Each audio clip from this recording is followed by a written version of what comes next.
Hello! In this video I will show you how to install Microsoft Edge browser on Realme Narzo N61.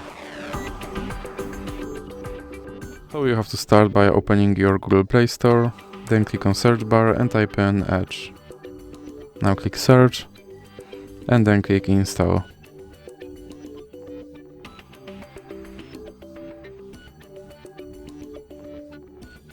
Now you can click open.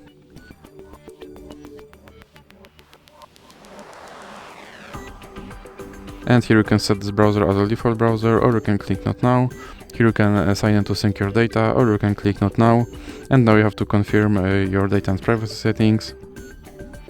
Now you have to decide if you want to send notifications from this app or not.